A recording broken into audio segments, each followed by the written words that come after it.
Good evening, everyone. Kumusta po ang bawat isa? Can you tell to the person beside you what's new? What's new? Wow. Bagong mga gupit po ang ating mga boys ngayon. Bago ba? Bagong gupit na si Manny. Thank you, Lord. We are complete tonight. Yeah. And good evening to our online viewers, and thank you for being with us. Let's all be blessed by the words of God.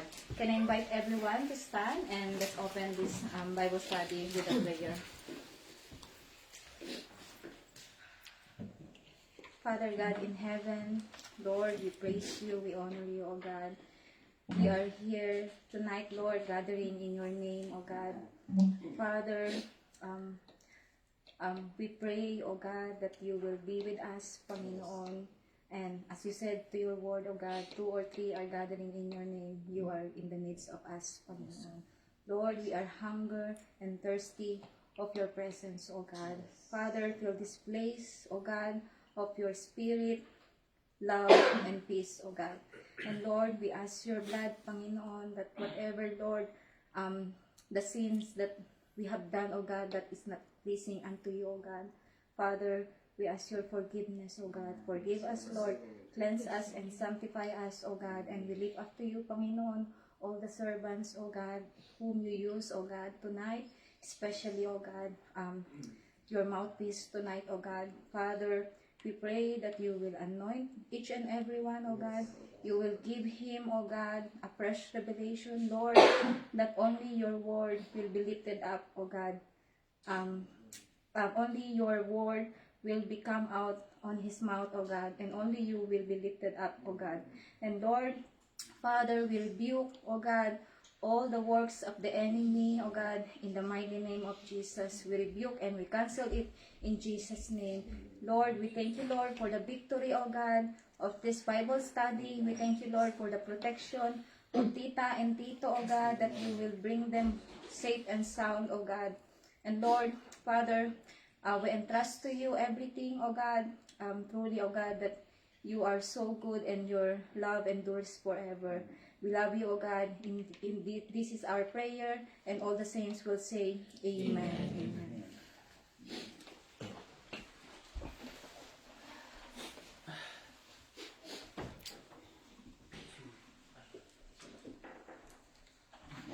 Praise God. Amen. Thank you, Lord. I believe our heart is ready to worship the Lord tonight.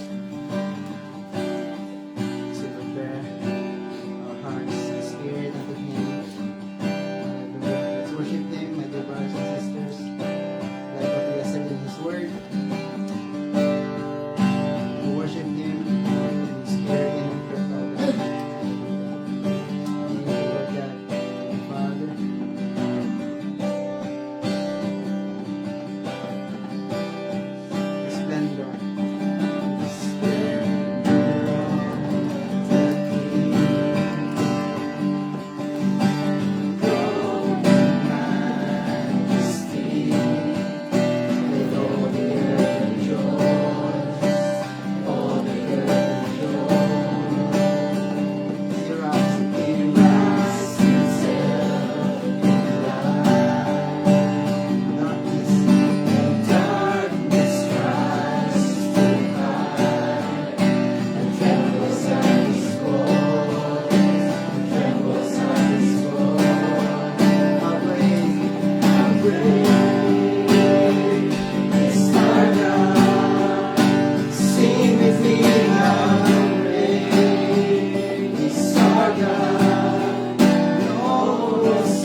Hallelujah.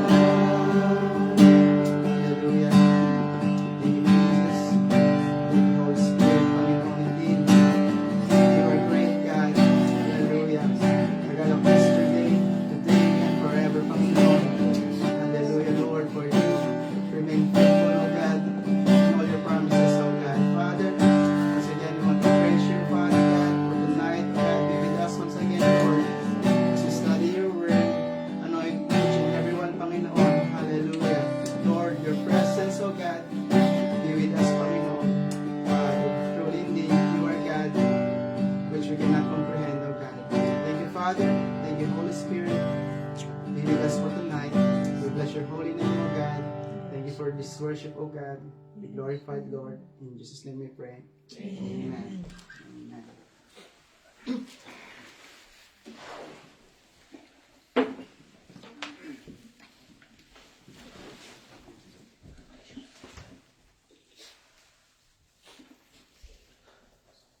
Amen. Amen. Praise God. How are we today? Malamig ba or ako lang yung nilalamig? Yeah. Thank you Lord for the strength today na binigay niya sa akin kasi kahapon nilalamig ako. Tsaka nilalagnat. Sobrang sama ng pakiramdam ko. But thank you, Lord, for the healing. And thank you, Lord, kasi hindi mawawasak ng kaaway kung ano yung in-appoint niya ngayong araw na ito. Amen. So, I will share an exhortation with you let us read the verse John 10:10. If you can flash it po. John 10:10.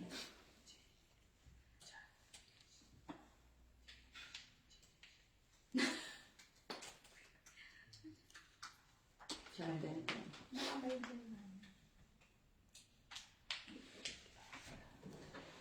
Meron na ba?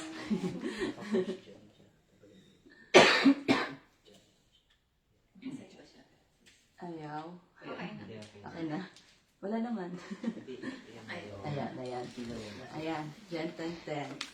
Sabi, the thief does not come except to steal and to kill and to destroy. I have come that they may have life and that they may have it more abundantly. Amen.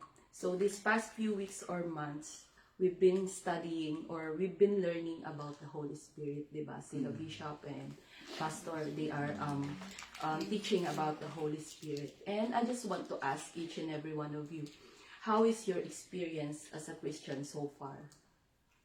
Amen. So you can answer that to yourself. So in the verse that we read, Jesus said na, I have come that they may have life and that they may have it more abundantly. Do you know that it is the promise of God to us when we accepted Him as our Lord and Savior, Jesus Christ? Kung aaralin po natin at hihimayin po natin, sabi niya, I came that they may have life. What does it mean? So yung life na sinasabi dito, it is not about the physical life na meron tayo. Hindi ito yung physical life na meron tayo ngayon.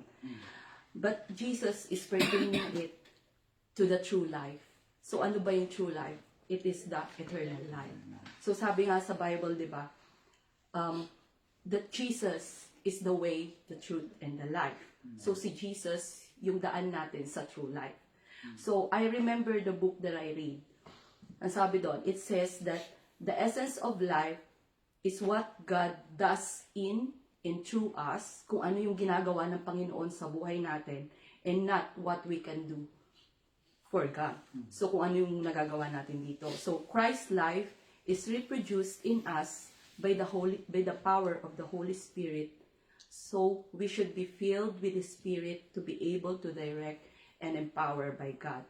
So when we have Christ in our life, yung pleasures ng mundo, yung pleasures natin sa mundong ito, mawawala na. It means that our desire is now of God. Ang desire na natin is God and His works, and not on the things of the earth. Sabi nga sa John 17:16, sabi ni Jesus doon, nung hindi pa siya nako-crucify sa cross, sabi niya, they are not of the world, just I am not of the world. It means na kahit nandito tayo sa mundong ito, parang hindi tayo nandito sa mundong ito kasi nga naka Kristo na tayo. Because He has given us the eternal life. Amen.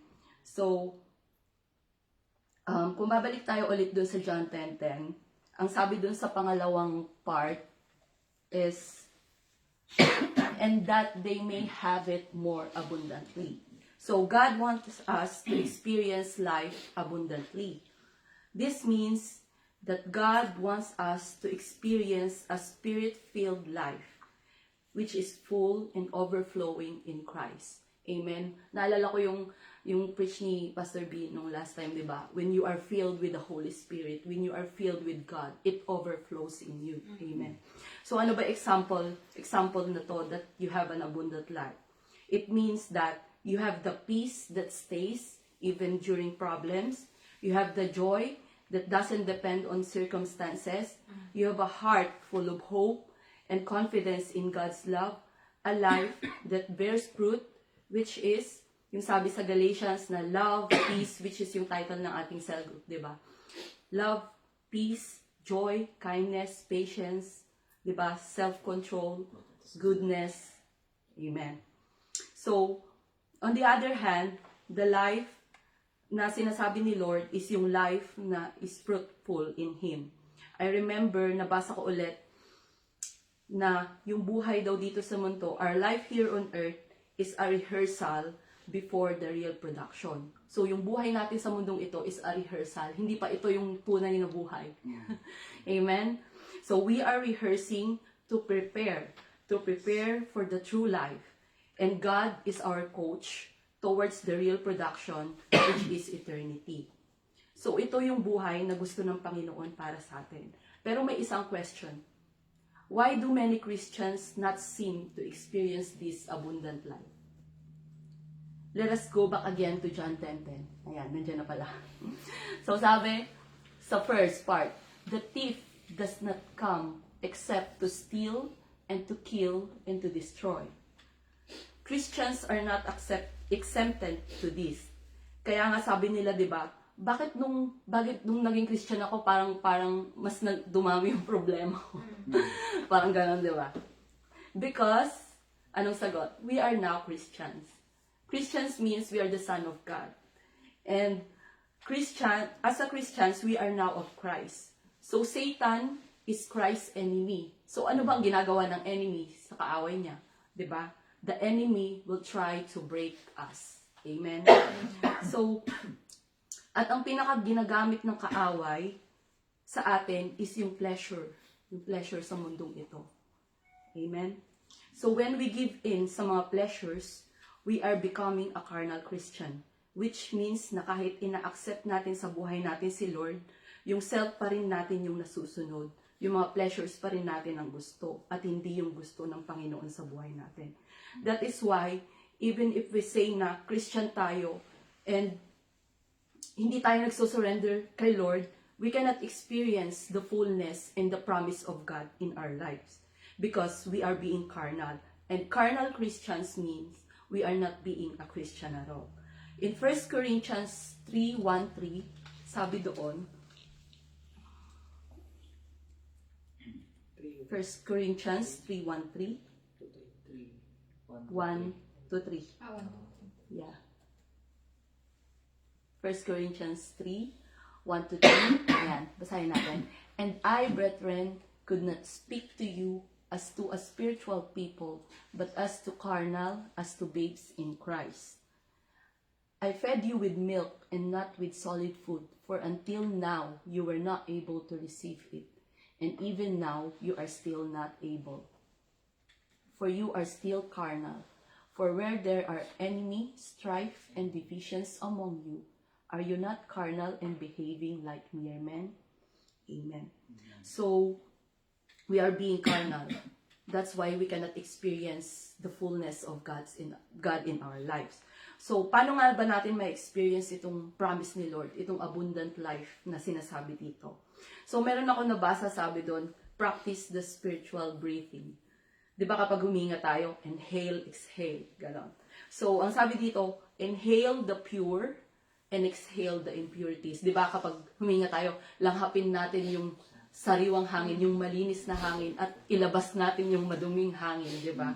So, sabi dun, kapag mag-exhale daw tayo, let us confess our sins the moment we become aware of it. So, when we became yung parang anong tawag dito? Yung naisip natin na, ay malito. Yung parang kinonvict tayo ng Holy Spirit, ay malito agad. Let's confess it agad sa Lord. Huwag natin yung hayaan na mag-ipon-ipon yung sin na yon, di ba? Let's confess it agad sa Lord. Kasi ang Lord willing naman magpatawad. Amen. So, confess our sins the moment you became aware of it. Agree with God concerning it and thank Him for His forgiveness. According to 1 John 1:9, sabi doon, if we confess our sins, He is faithful and just to forgive us our sins and to cleanse us from all unrighteousness. So confessions requires repentance and a change in attitude and action. Amen. So, next is inhale. Diba? Inhale. The pure. So sabi doon, let's surrender. Surrender everything to the Lord. Surrender the control of our life to Christ and rely upon the Holy Spirit to fill you with His presence and power by faith, according to His commands in Ephesians 5:18. Sabi doon, Ephesians 5:18, and do not be drunk with wine, in which is dissipation, but we be filled with the Spirit. And yung promise niya doon sa 1 John 14:15, 1 John 5:14 and 15. Yeah. Ito yung confidence. Confidence natin kay Lord. This is the confidence that we have in Him. That if we ask anything according to His will, He hears us. Next. And if we know that He hears us, whatever we ask, we know that we have the petitions that we have asked of Him. And amen.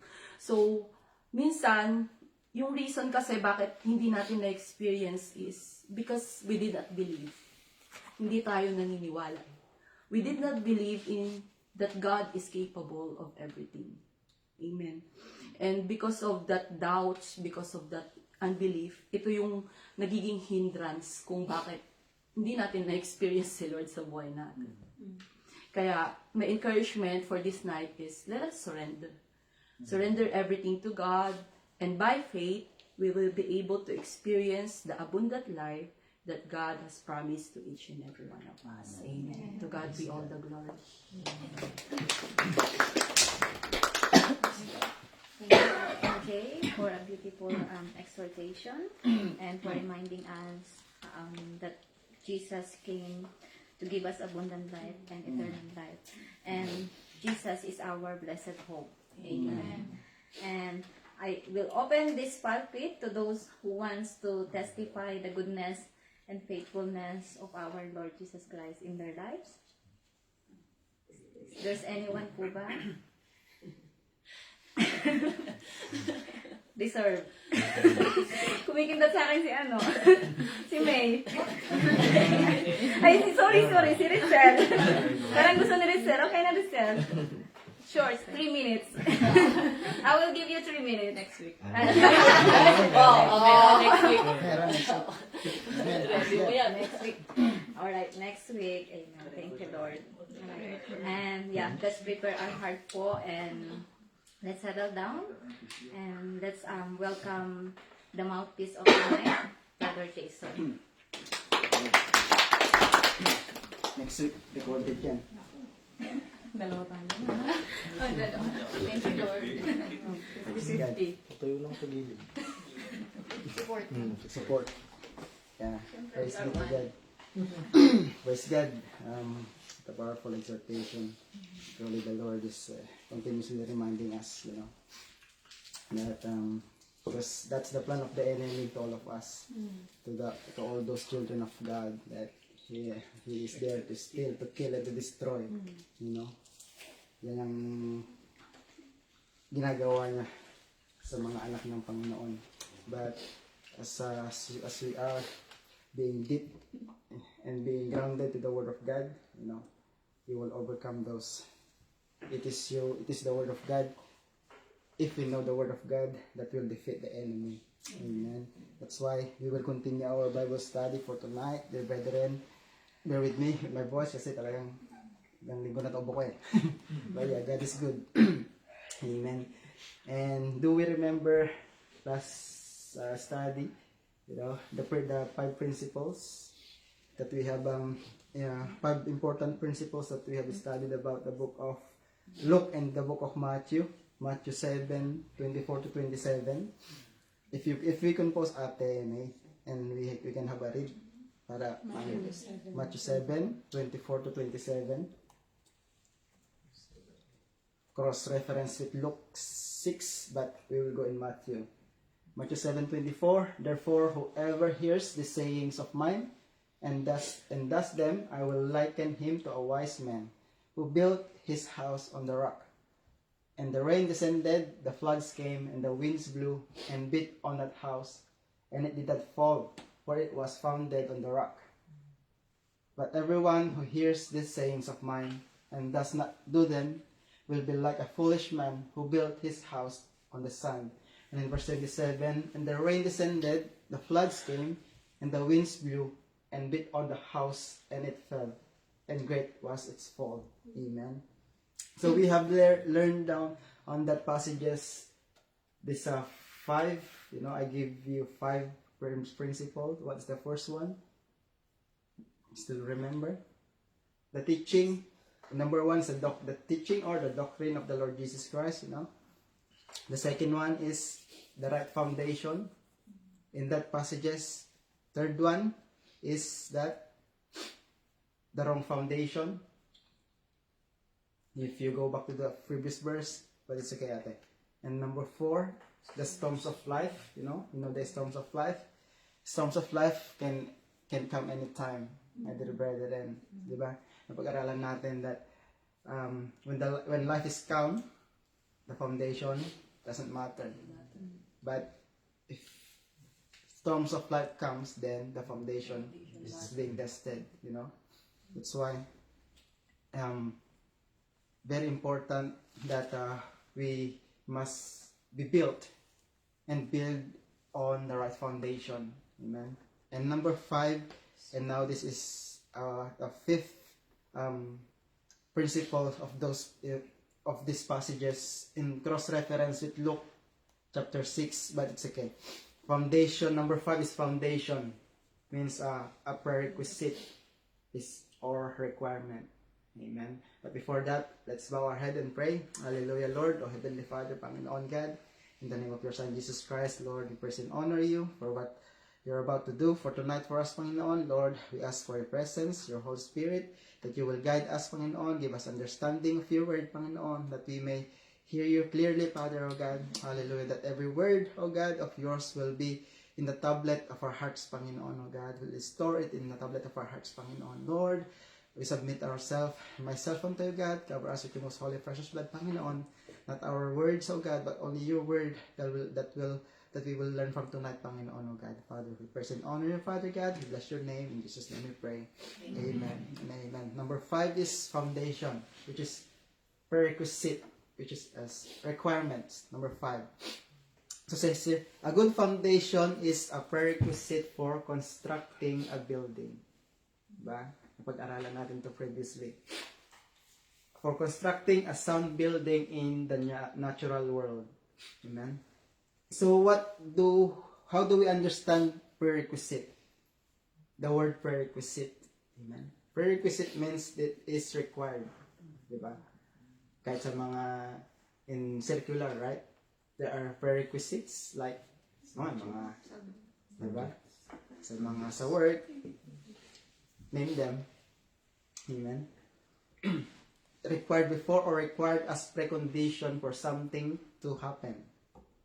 So a proper foundation is required before constructing the building in a natural building, right?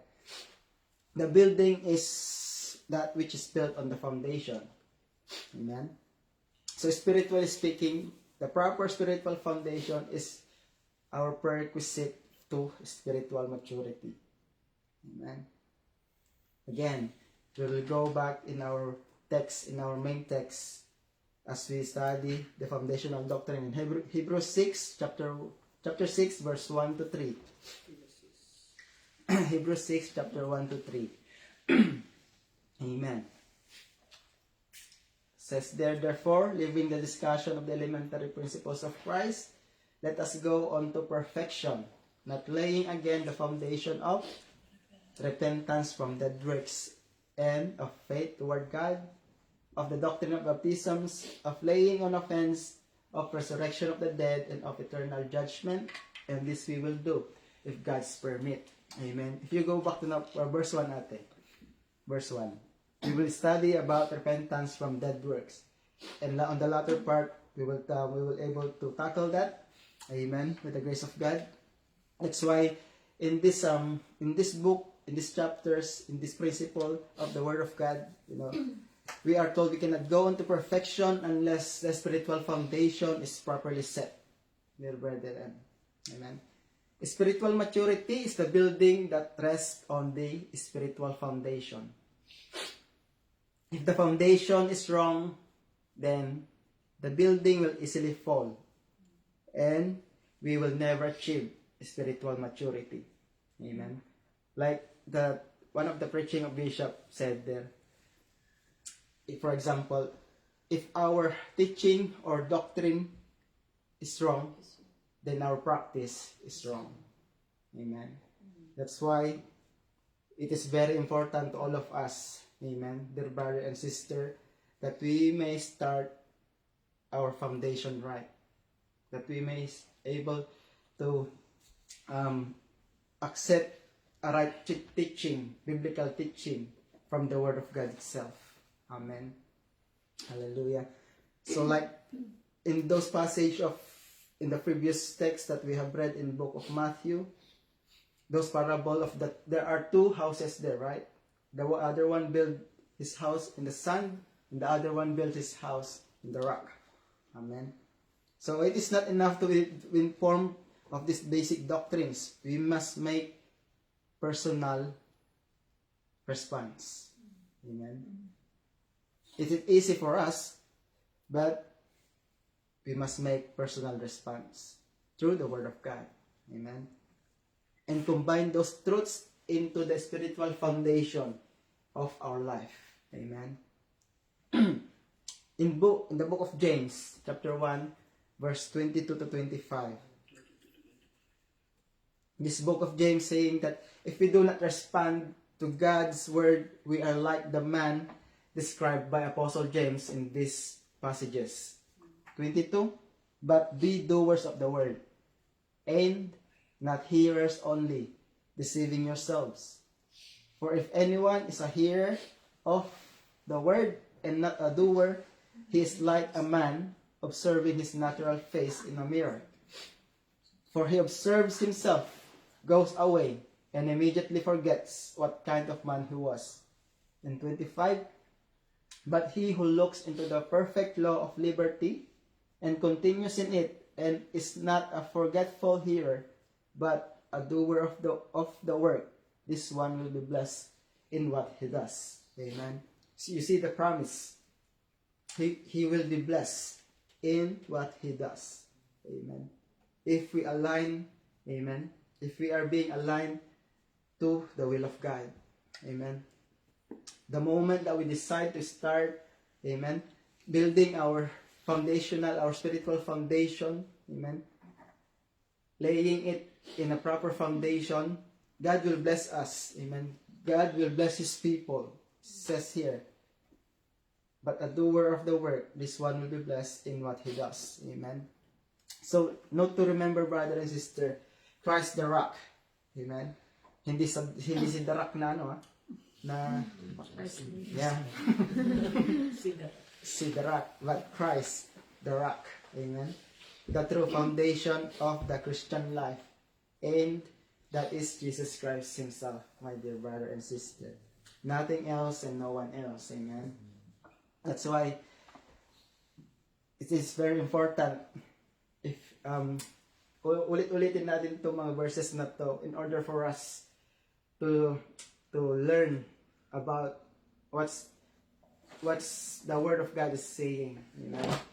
Amen. In the book of 1 Corinthians chapter 3:11 says there, and Apostle Paul give us a clear answer. Amen.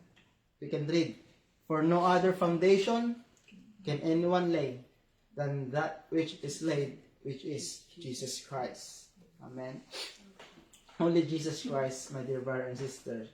No, there no other name. Sabi niya doon, no other foundation can anyone lay than that which is laid, which is Jesus Christ. Only in the person of Jesus Christ. Amen. Because God appointed the Lord Jesus Christ Himself. Amen. Remember when He sent His Son, amen, to die on that cross. It God's appointed time for Jesus to die on that cross for all of us. Amen. Hallelujah. This also confirmed by Peter as he speak of the Lord Jesus Christ in the book of 1 Peter chapter 2 verse 6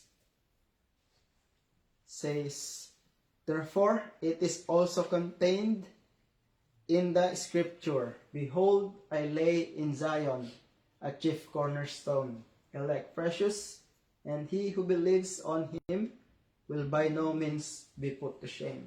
Amen.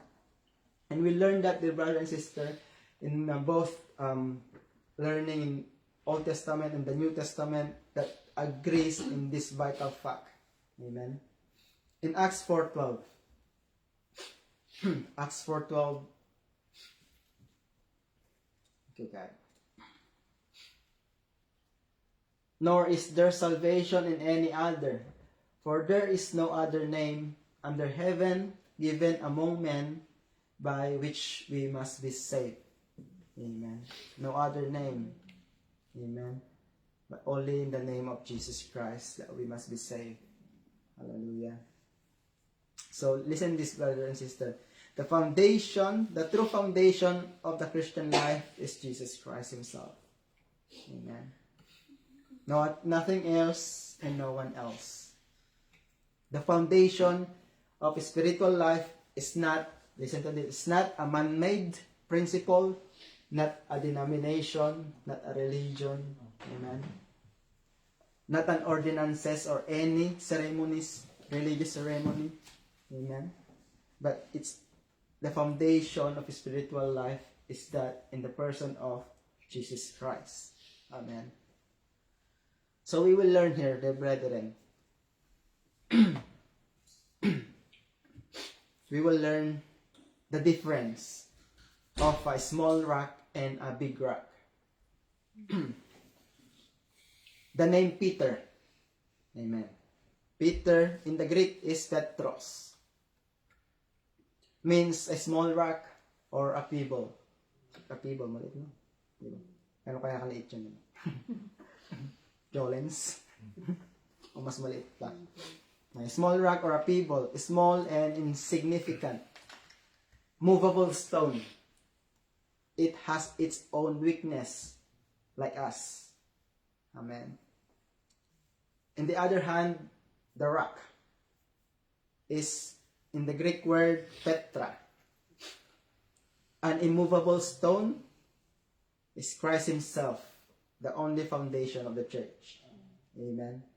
So, rock, Petra means a large rock. Petros, a small rock, pebble. Amen. A great rock upon which the church is being built. An immovable foundation. Amen. But Petros is a movable. But this one, Petra, is an immovable foundation. Who is that foundation? That is Jesus Christ. Amen. The true rock, the rock of ages, in whom there is salvation. Amen.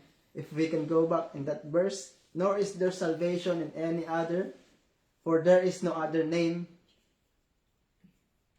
There is no other name under heaven given among men by which we must be saved. Amen. So, have we heard about it?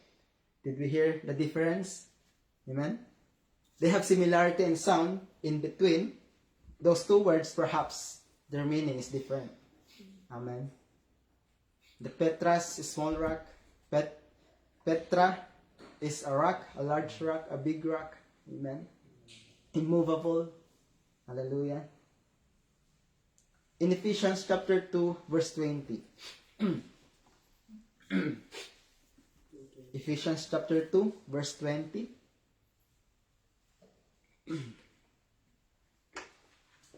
Having been built on the foundation of the apostles and prophets, Jesus Christ himself being the chief cornerstone. Amen. So Jesus Christ saying here, the church would not be built on Peter. Amen. The pebble, because it's a small rock. But upon Christ, the massive rock and the chief cornerstone. Amen. Jesus Christ himself being the chief cornerstone. Amen. So we can see here the brethren built. Having been built. Amen. The term translated built, it refers to the construction of a house. Amen. Like our previous verse in Matthew 7:24, if you can post it at it. Matthew 7:24.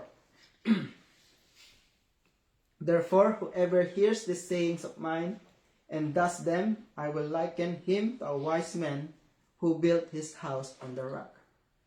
Amen. So, the passage is saying that we must build our house, this building, on that rock.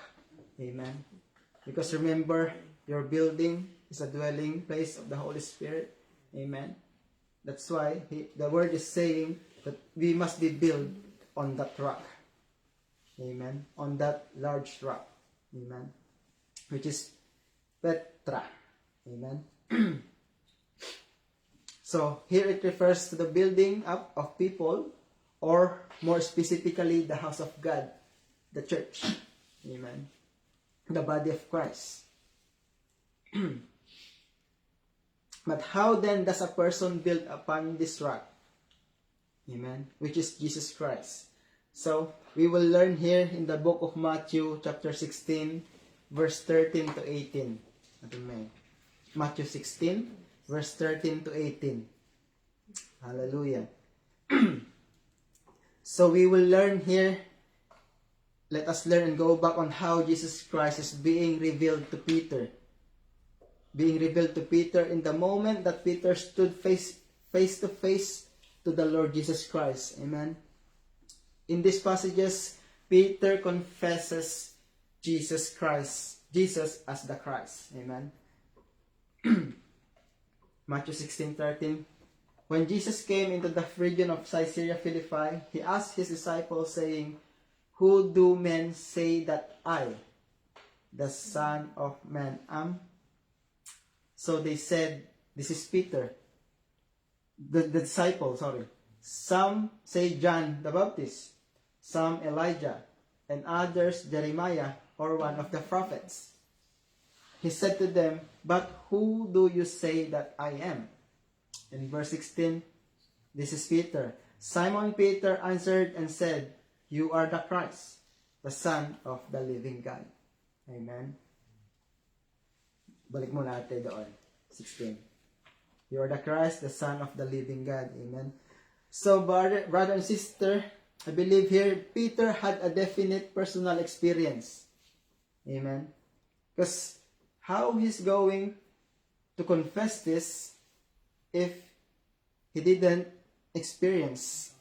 encounter Jesus Christ. Amen.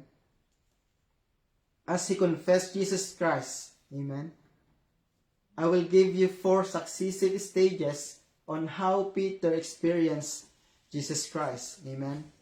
Number 1, a direct personal confrontation. A direct personal confrontation.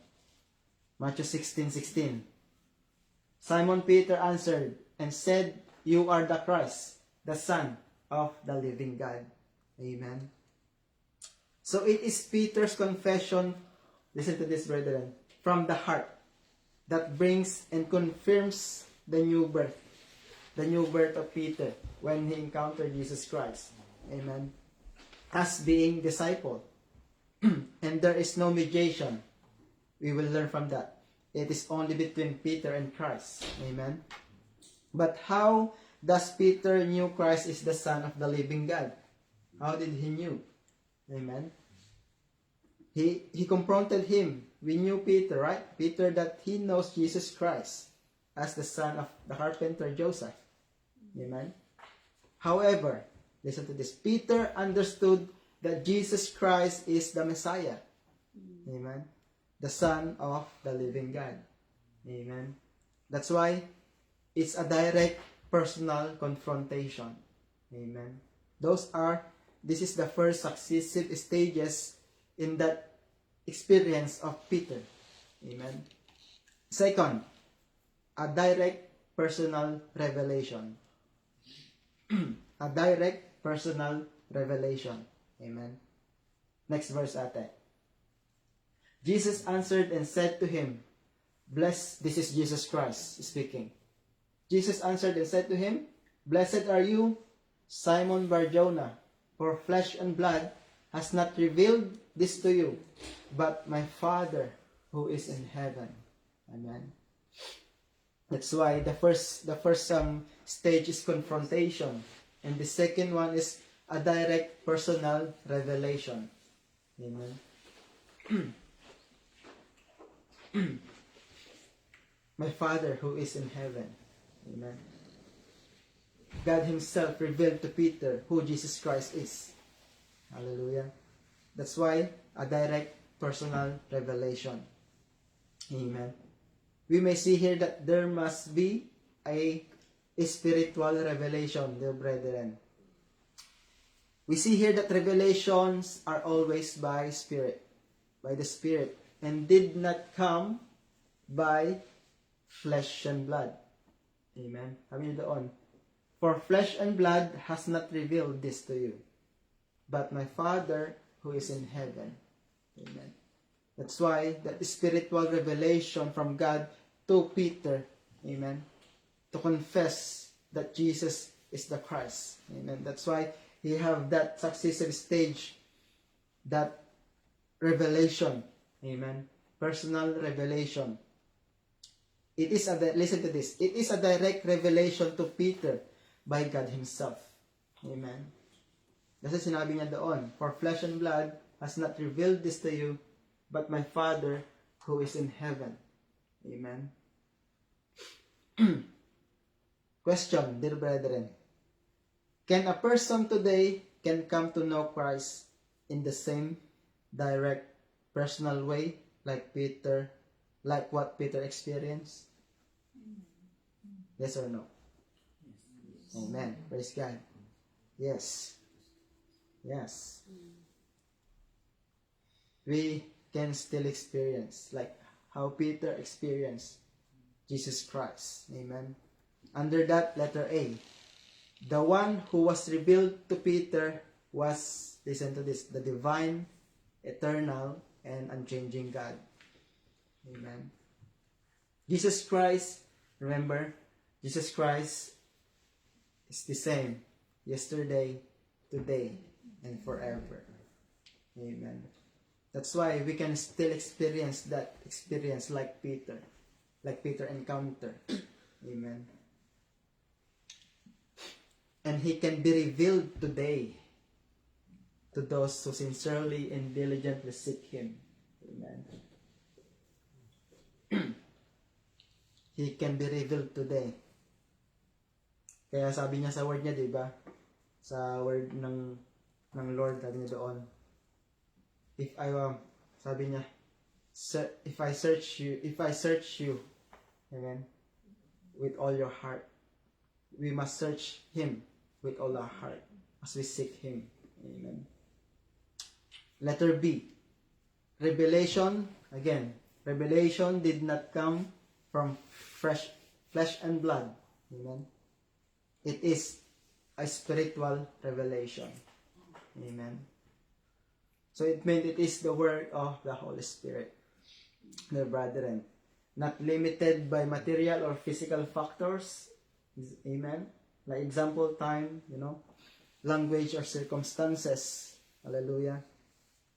But again, the same Spirit, the brethren, the same Spirit is still at work and can be revealed. Amen. The same Spirit is still at work and can be revealed to us, to all of us. Amen. To all of us who will believe. Amen. Within the person of Jesus Christ. In John 16, 13, 15, yeah. John 16, 13, 15.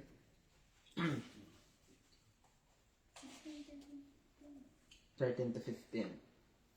Yeah. Excuse me. However, when the Spirit of truth, has come, He will guide you into all truth. For He will not speak on His own authority, but whatever He hears, He will speak. And He will tell you things to come. 14. He will glorify me, for He will take of what is mine and declare it to you. And in verse 15, all things that the Father has are mine. Therefore I said that He will take of mine and declare it to you. Amen. Amen. So like what Peter, dear brethren, being revealed to Peter, there must be a personal experience, I believe. Amen. There must be a personal experience of the Lord Jesus Christ as revealed to Peter by the Holy Spirit. Amen. And letter C, Jesus Christ, under that second stage, Jesus Christ Himself. We have learned from it. Jesus Christ Himself, the unchanging rock, immovable foundation, amen. Upon all true Christian faith must be saved. Amen. So if we go back to the word, there is no other name. Amen. Number 3, a personal acknowledgement. A personal acknowledgement. 1 John chapter 5 verse 13. 1 John chapter 5 verse 13. These things I have written to you who believe in the name of the Son of God, that you may know that you have eternal life, and that you may continue to believe in the name of the Son of God. Amen. That's why a personal acknowledgement, dear brethren, by Peter of the truth that had thus been revealed to him. Amen. So as the early Christians not only merely believed, however, they also knew, dear brethren. They had an experiential faith which produced a definite knowledge of that which they believe. 1 John chapter 5 verse 20. Chapter 5 verse 20. Says here, and we know that the Son of God has come and has given us an understanding that we may know Him who is true, and we are in Him who is true, in His Son Jesus Christ. This is the true God and eternal life. Amen. Like what the exhortation. Amen. And in 2 Timothy chapter 1 verse 12. 2 Timothy chapter 1 verse 12. For this reason I also suffer these things. Nevertheless, I am not ashamed, for I know whom I have believed. For I know whom I have believed, and am persuaded that He is able to keep what I have committed to Him until that day. Amen. That's why notice here, the brethren, Apostle Paul, he didn't say, I know what I have believed, but instead, I know whom I have believed. Amen. Amen. So, same like Peter, Apostle Paul faith was founded by direct acquaintance with the Lord Jesus Christ. Amen. On how Apostle Paul encountered the Lord Jesus Christ in the road of Damascus. Amen. And number 4, an open and public confession. An open and public confession by Peter of the truth that he acknowledged. Amen. And that is faith, dear brethren. Faith must be built upon one sure foundation. Amen. A direct and personal knowledge of Jesus Christ. And that is the experience of Peter. Amen. In this 4 successive stages when he encountered the Lord Jesus Christ. Amen. Remember, again, if we can go back on how God revealed to him who Jesus Christ is. Amen. It is the Spirit of God that spoke and being revealed to Peter. That's why when he said there, you are the Son of God. You are the Christ.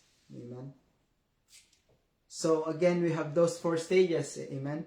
Confrontation, a direct personal confrontation, revelation, a direct personal revelation. Amen.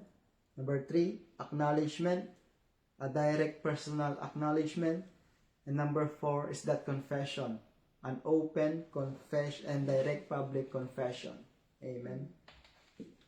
So in this 4 successive stage, we see what it means to build upon the rock. Amen.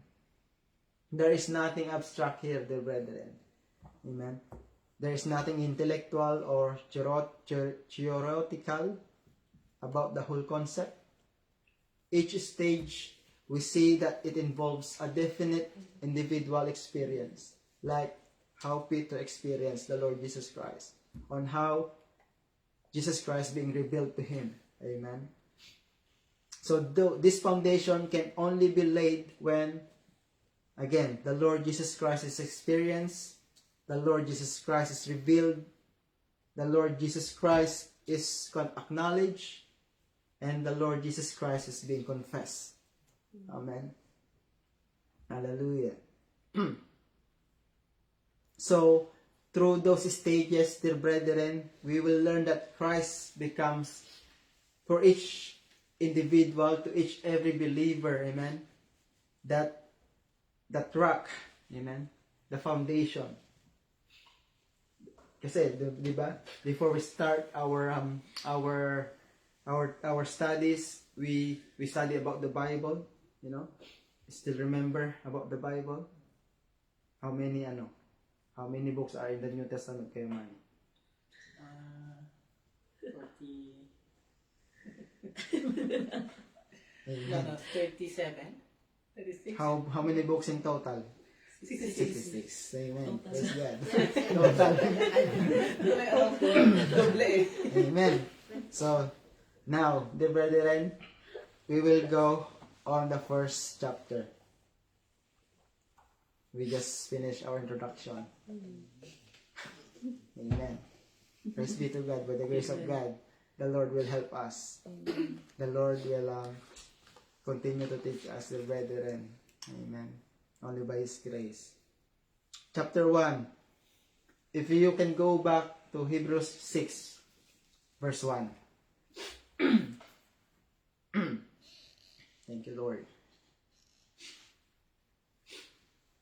Therefore, leaving the discussion of the elementary principles of Christ, let us go on to perfection, not laying again the foundation, and we are here. First, repentance from dead works. Amen. That is the first chapter and the first basic doctrine of the Lord Jesus Christ in the book of Hebrews chapter 6. Repentance from dead works. Amen. So listen to this. Certain basic teachings are essential, dear brethren. Are essential for all of us. Amen. To all the believers. Hallelujah. To understand these basics includes the importance of repentance from sin. the foolishness of trying to be saved by good deeds, the meaning of baptism and spiritual gifts, and the facts of resurrection and eternal life. Amen. It's all in here in 6:1-3. But we will tackle it one by one, by chapters, dear brethren. So, the repentance of dead works. Amen. So, to go to maturity in our understanding, we need to move beyond. Listen to this. We need to move beyond, but not away from. Amen.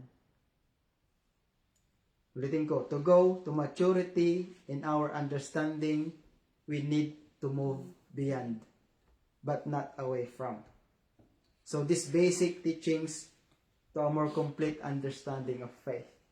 Amen. So in using the word living, sinabi niya doon, living. Ano ba sa Tagalog ang living? Iwanan? Living? In using the word living, the writer does not urge them. Who are them? Us. Amen? The writer does not urge us to abandon what we have learned, but to move forward to reach the next stage of spiritual development. Amen. So, these principles of the doctrine of Christ on which a believer is to build his spiritual life. Amen. Again, the foundation. Hallelujah. That's why we went through introduction of foundation, enable for us to understand before going through this one. Amen. How important the foundation is. Amen. So these principles are called the foundation of the Christian faith.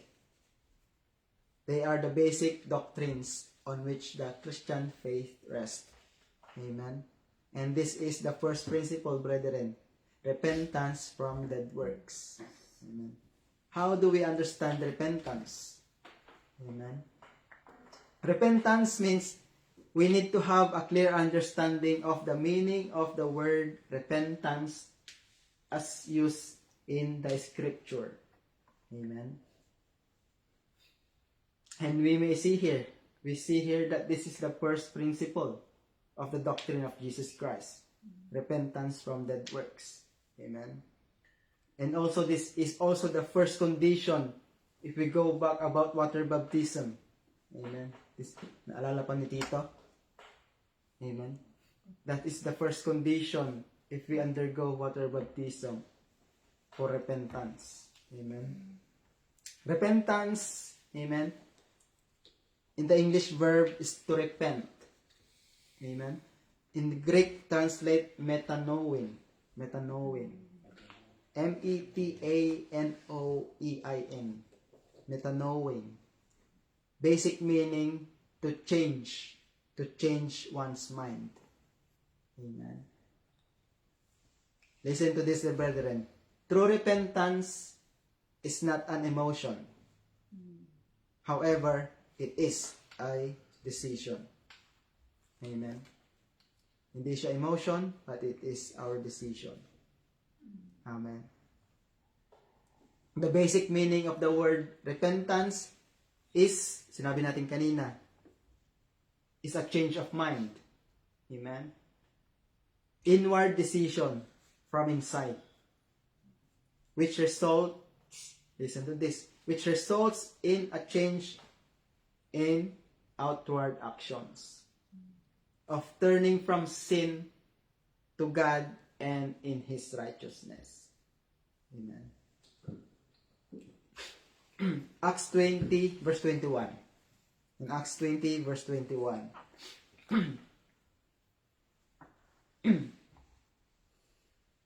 Testifying to Jews and also to Greeks, repentance toward God and faith toward our Lord Jesus Christ. Amen.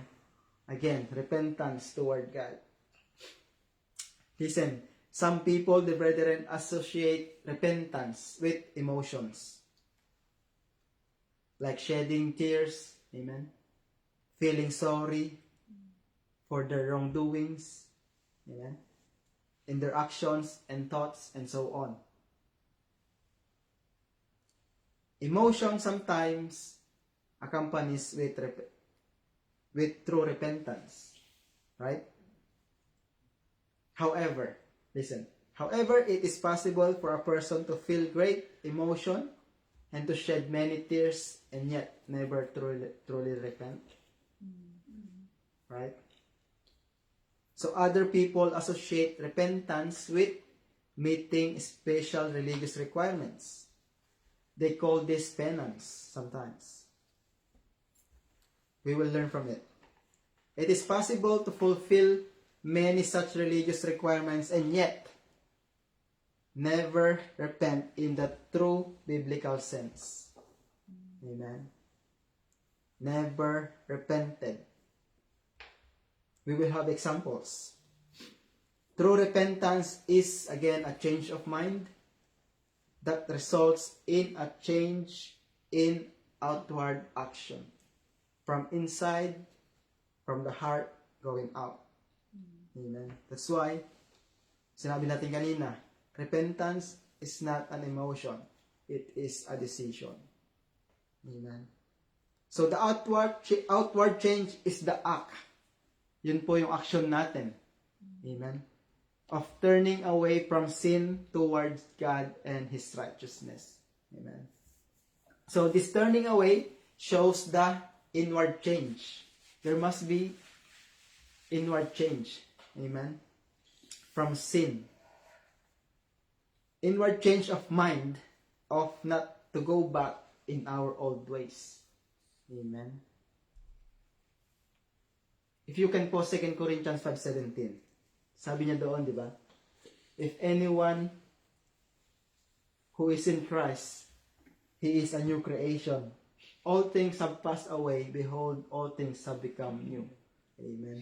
But again, dear brethren, it is a process. Amen.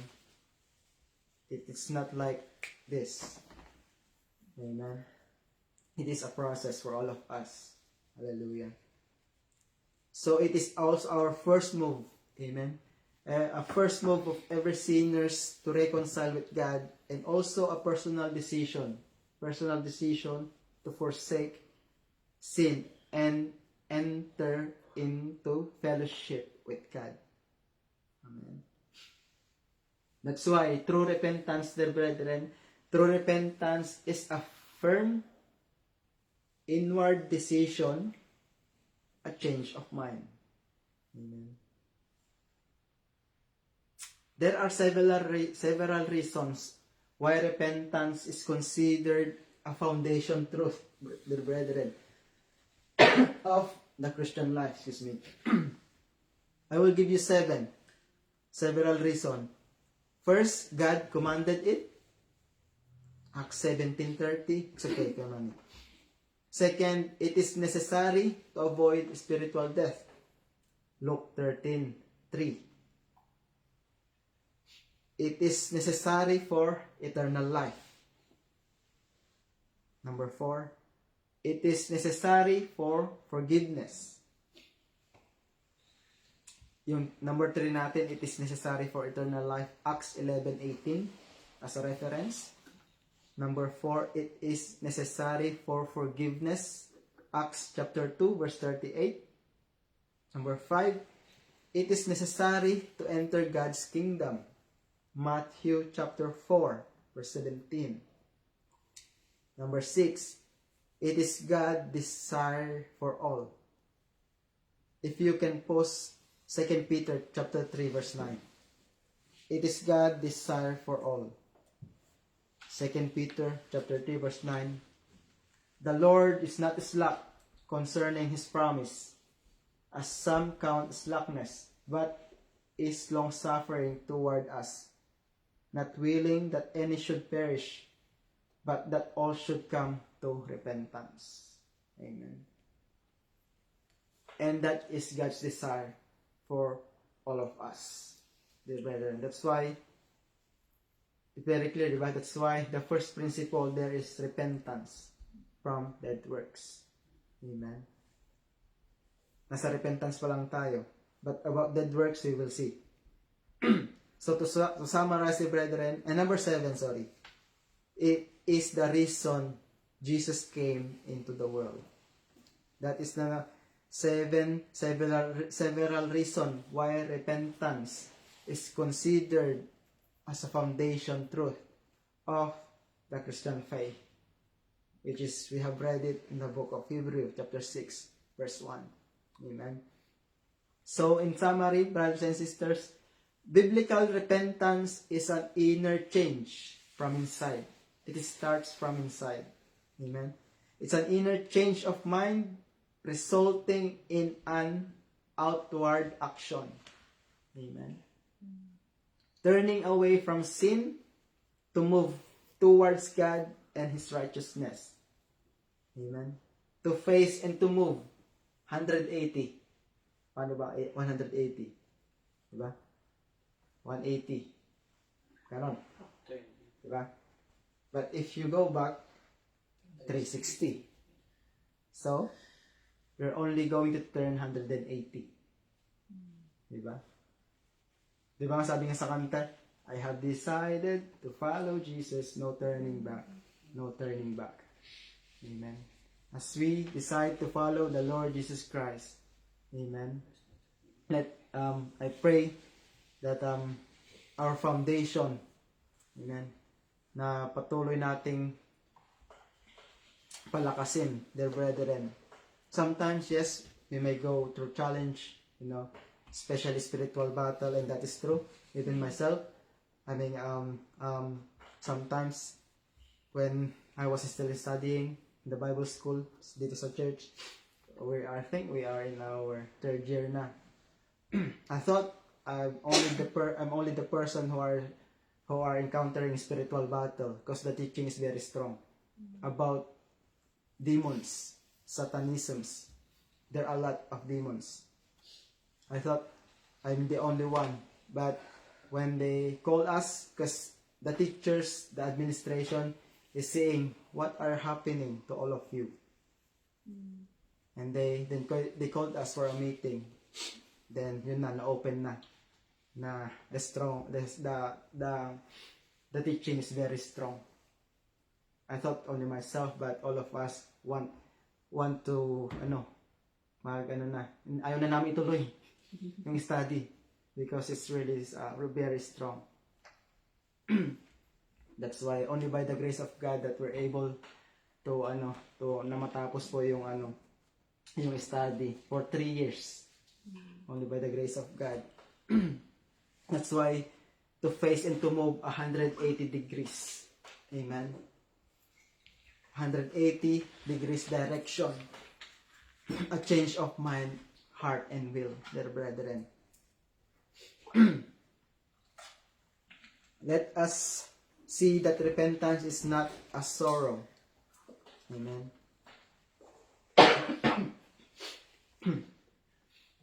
It's not a penance.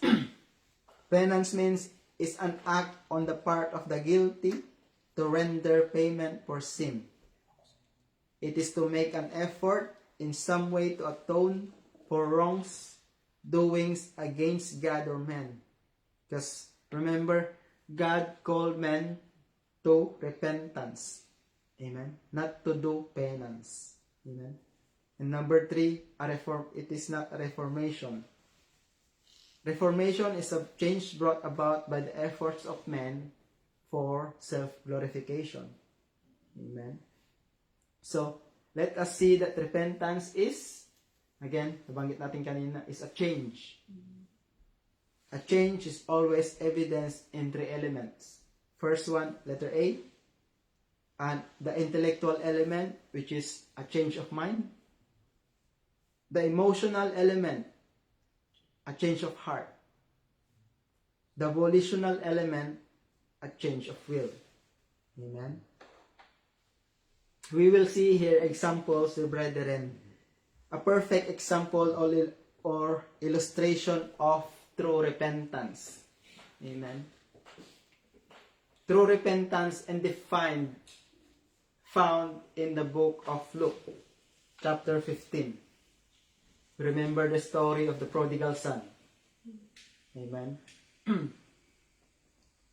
This son had a change of mind, change of heart, and change of will. Amen. In the book of Luke, chapter 15, 11 to 32. So, in that story, the brethren, we read on how the prodigal son turned his back to his father. Amen.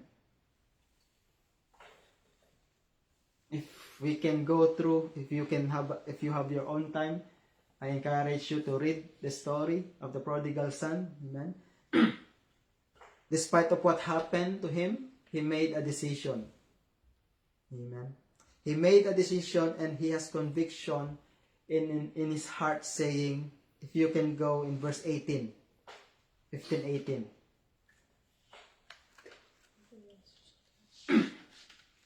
Despite of what happened to him, dear brethren, I will arise and go to my father and will say to him, Father, I have sinned against heaven and before you.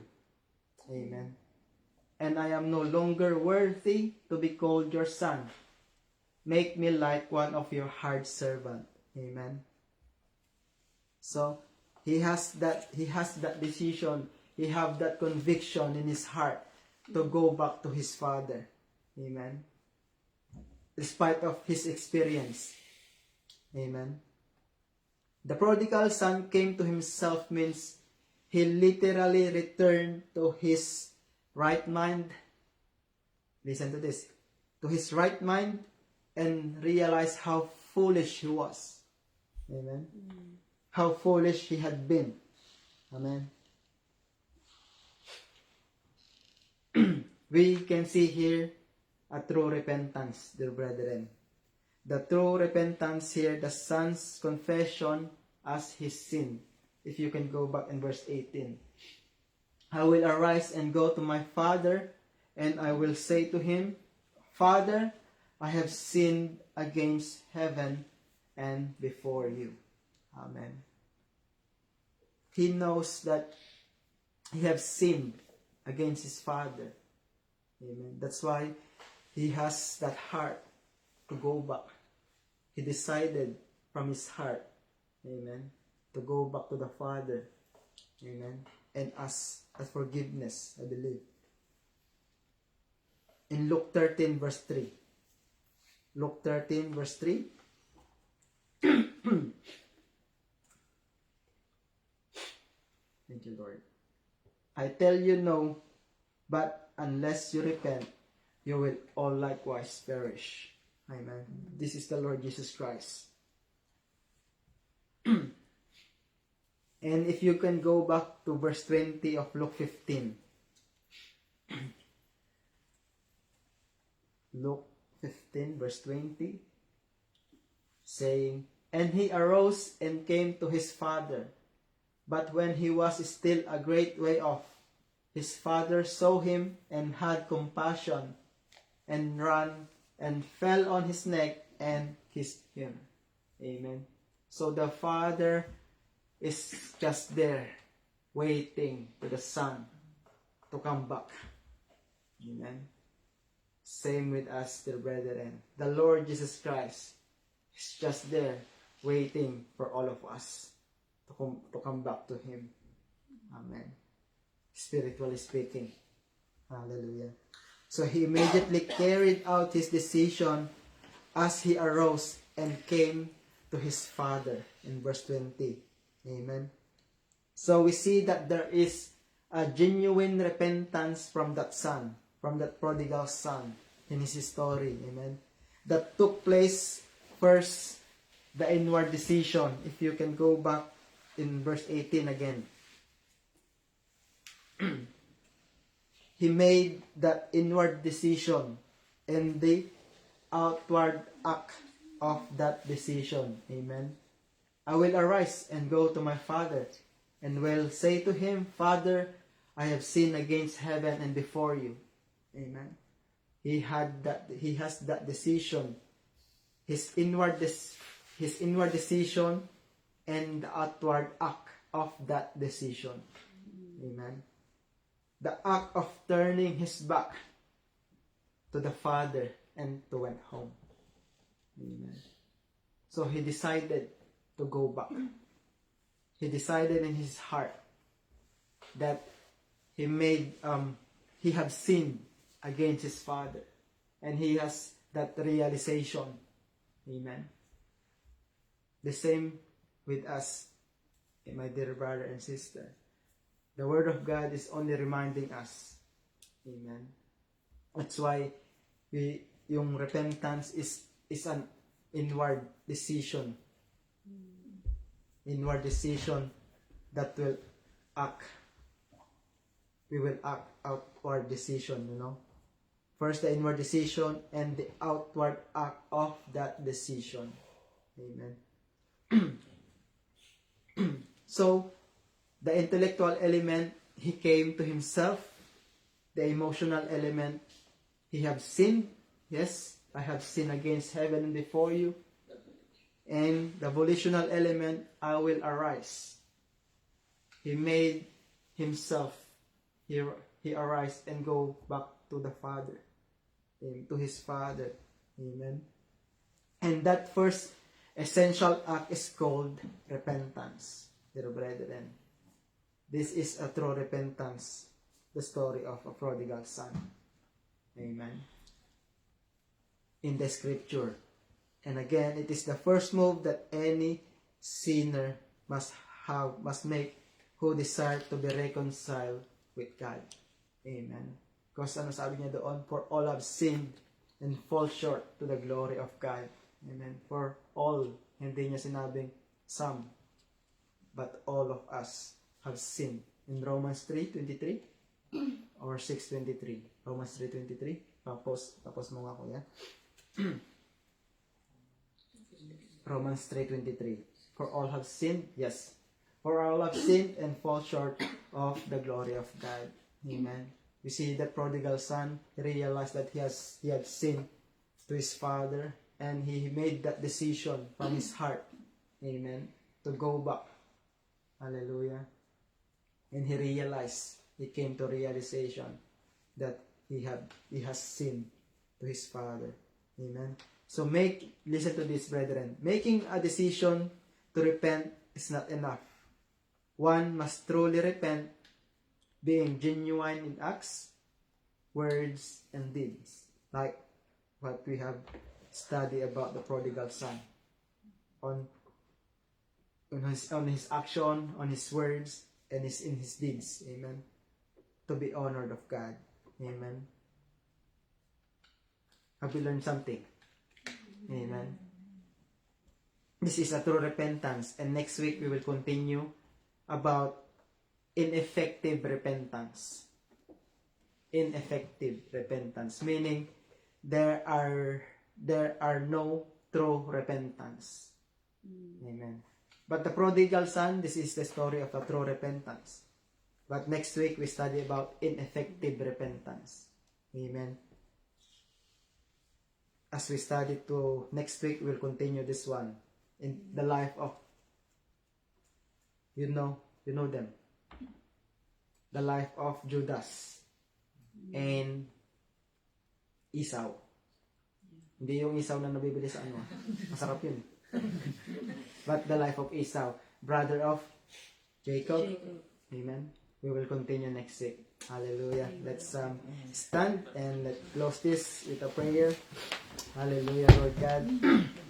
Oh, Heavenly Father, Panginoon, God, in the name of your Son, Jesus Christ, Father, praise and honor you, and thank you, Father God, for what you have taught us once again for tonight. Continue to reveal your words, Panginoon, O God, that we may continue to learn from you deeper, Panginoon, O God, that only by your grace that we are about to study this foundation, Panginoon, O God, reminding us, O God, that we must build our foundation in a strong foundation, O God, and that is your Son, Jesus Christ, Panginoon, Father. Thank you for fresh revelation, Panginoon.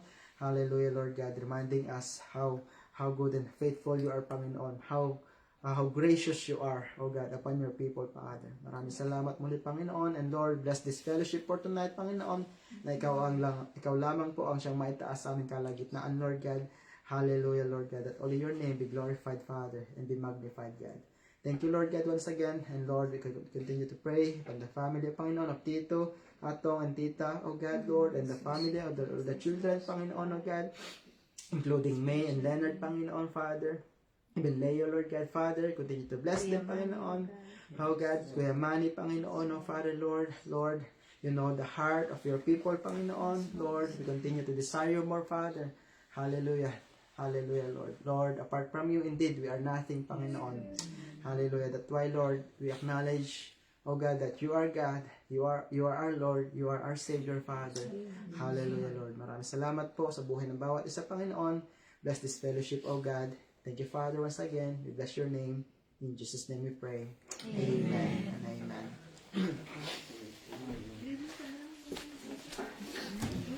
Thank you, Lord.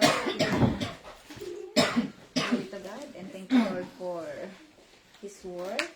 And yeah, for our announcement po, as we are nearing going back to our headquarters on August 10, yes, we encourage everyone to give voluntary financial contribution for us to buy what we will share with the church. And our contribution po is, we decided to contribute puto, kuchinta, and pichi-pichi for 250 packs. And we will post it again to our groups where we can send the amount. Any amounts po are welcome. And yeah, let's all be excited and on that day of what God has in store for us on that day. And yeah, and to our online viewers, thank you for being with us until the end of this Bible study. See you again next week. And we love you with the love of the Lord. God bless us all. Amen.